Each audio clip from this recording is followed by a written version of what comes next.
Hey there! Nesse vídeo de hoje eu vou falar sobre alguns erros bem comuns que eu escuto das pessoas quando falam em inglês. Então assiste aí até o final porque provavelmente você já cometeu algum desses erros de gramática. Então vamos lá! E o primeiro erro é usar o I'm quando não precisa.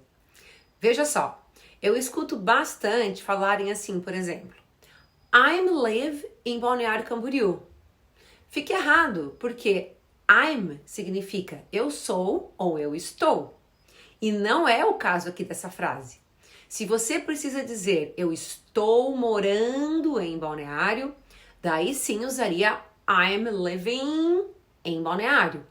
Porém, para eu dizer eu moro em Balneário, ficaria apenas I live em Balneário Camboriú. Right? Outro exemplo, eu trabalho num banco. Vamos dizer I work in a bank. E não vamos dizer I'm work in a bank. Ok? I work in a bank. I work. Outro erro é usar o have para tudo que tem o sentido de ter. Sim, have é ter. Porém, nem sempre que precisamos usar o verbo ter em inglês vai ser o have. Então vamos entender isso melhor. Se eu quero dizer, por exemplo, eu tenho um carro, eu tenho um gato, eu tenho uma irmã.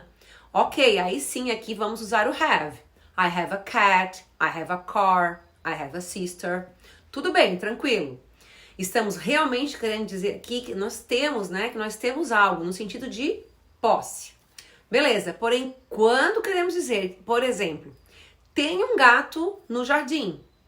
Aí, aqui, estamos nos referindo sobre existência, de existir, right? Então, nesse caso, não vai ser o have, e sim o there is. So, there is a cat in the garden. There is a cat in the garden. Aí sim, e não have a cat in the garden, alright? Então, é isso. Quando não é possessão, temos que usar o there mais o to be. Ou seja, there is or there are. There are é no caso de plural. Então, por exemplo, tem 5 gatos no meu jardim. There are 5 cats in my garden. E pegando o gancho aqui do have, outro erro bem comum é usar o have para falar da idade. Pois é, apesar de que no português a gente sempre diz, né? Eu tenho tantos anos. No inglês não usaremos o have nesse caso, e sim o verb to be. Então, por exemplo, se você quer dizer eu tenho 40 anos, então você irá dizer I am 40 years old, or I'm 40 years old, que é a forma reduzida. E não I have 40 years old, no. Right? E o verbo to be sempre irá acompanhar o sujeito. Então, para dizer, por exemplo, ela tem 18 anos, nós vamos dizer she is 18 years old, or she is 18 years old, ou ainda apenas she's 18, e tá tudo ok. O quarto erro bastante comum é não usar o ing no verbo, né, após preposição.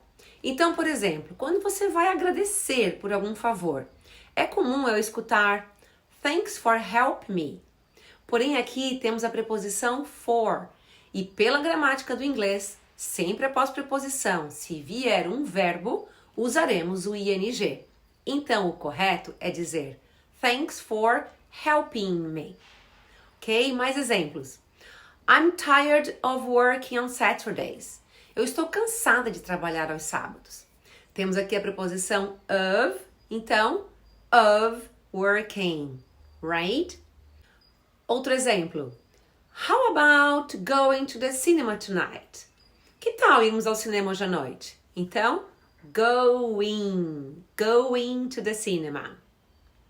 She left without saying goodbye. Ela foi embora sem se despedir. E mais um exemplo. He's good at cooking. He's good at cooking. Ele é bom em cozinhar, ele é bom na cozinha. Outro erro é sobre os artigos indefinidos, que são o a e an, quando usamos para falar de profissões. Veja só os exemplos. Para dizer eu sou professora, eu digo I'm a teacher e não I'm teacher. É como se estivesse dizendo eu sou uma professora, right? So I'm a teacher. I'm an artist. I'm an artist. Veja aqui que temos uma palavra que inicia com som de vogal, artist. Então, sempre usaremos o artigo an nesses casos, ok? E se a palavra seguinte tem som de consoante, então usaremos o a. Então, examples. I'm a doctor. She's a personal trainer. He's an accountant. My father is an engineer. An engineer. E o sexto e o último erro é usar frases sem o sujeito it. Por quê? Porque na verdade no português a gente usa tipo, gosto de chocolate, tá chovendo. Né? Que na verdade o sujeito aqui existe, né? Porém ele está oculto. E na nossa gramática, tá tudo bem falar assim, é normal. Porque a conjugação verbal já mostra, né, a pessoa que estamos nos referindo. Então eu posso dizer, gosto de chocolate, ou seja, eu gosto, tá conjugado o verbo, né, gosto. Trabalham juntos, eles trabalham juntos, a gente já subentende, right? Na nossa conjugação, o verbo vai variando, né, de acordo com o sujeito. Porém, no inglês é diferente, e diga-se de passagem, bem mais fácil. Pois, com exceção da terceira pessoa que precisamos acrescentar o S, né, ao final do verbo, no tempo presente, nós dizemos I, you, we, they work. E dizemos he, she, it works. Então é preciso sempre incluir, né, o sujeito para definir de quem que estamos falando. Justamente porque a conjugação verbal é igual entre os sujeitos. Mas enfim, eu quis trazer essa explicação primeiro, justamente porque o falante da língua portuguesa muitas vezes associa e traduz literalmente. Então veja na prática. Às vezes assim eu escuto, it's raining, e hoje está chovendo. It's raining, porque no português a gente diz, tá chovendo. E é normal, certo? Porém no inglês precisa do sujeito. Então vamos dizer, it's raining. It's raining. Para dizer, por exemplo, é legal. Muitas vezes eu escuto is nice. Não, tem que dizer it's nice. Ok? E da mesma forma, se eu perguntar para você, você gosta de pimenta? Do you like pepper? Geralmente eu escuto I like como resposta, né? Porque no português dizemos eu gosto. E ponto, né? Tá certo?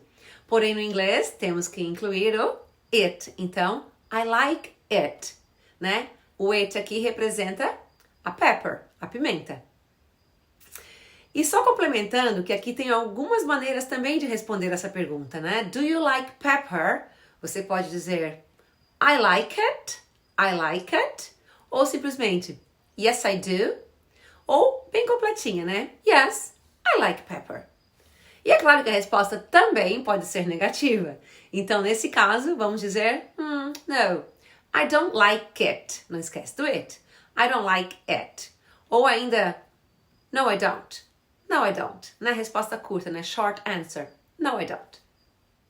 Bem, então esses são alguns erros bem comuns que eu escuto bastante. Então, eu espero ter ajudado. E caso ainda tenha ficado alguma dúvida, deixa aqui nos comentários que eu irei responder, porque eu não quis deixar esse vídeo muito longo.